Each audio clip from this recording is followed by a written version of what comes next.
कि हे जाने का राल चुरिया और पिन्हई छेगे रनिया आगे पिन्हई छेगे रनिया के कराल करे छे श्रृंगार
कि तेरी मोहब्बत ने मुझे सरेआम किया,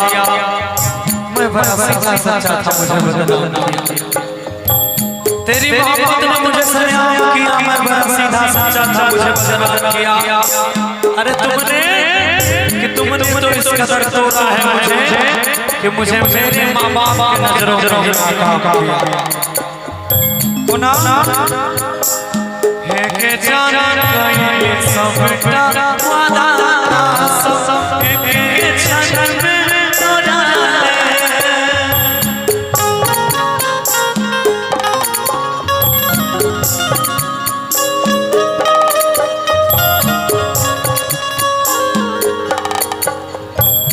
है के जाना गए सबका वादा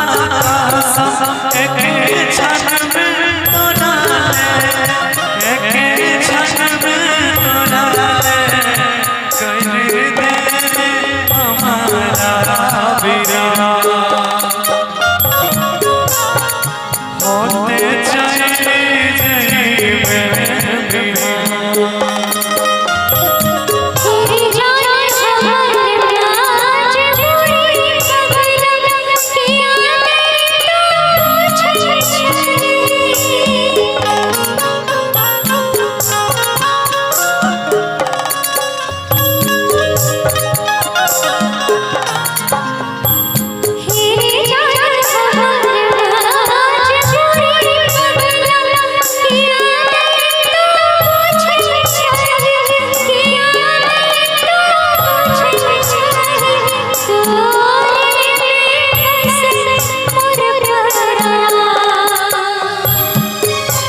और अंतिम में कृष्ण ने बोला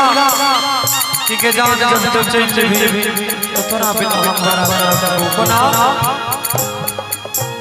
है के जाना सबसे ज्यादा चाहिए तोरा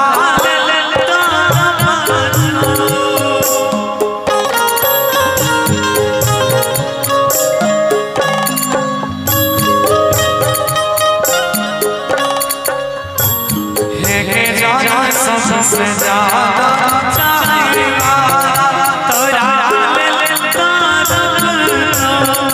तोरा लुट जैते हमर संसार के कर दे तोरा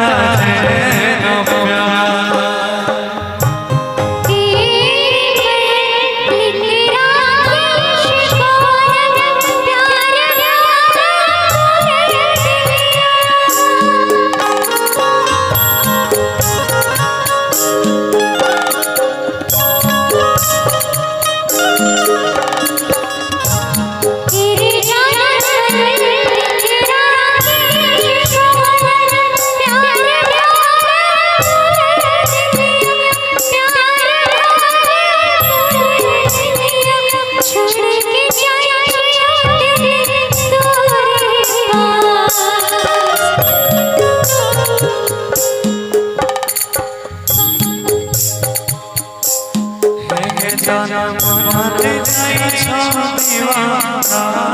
रे।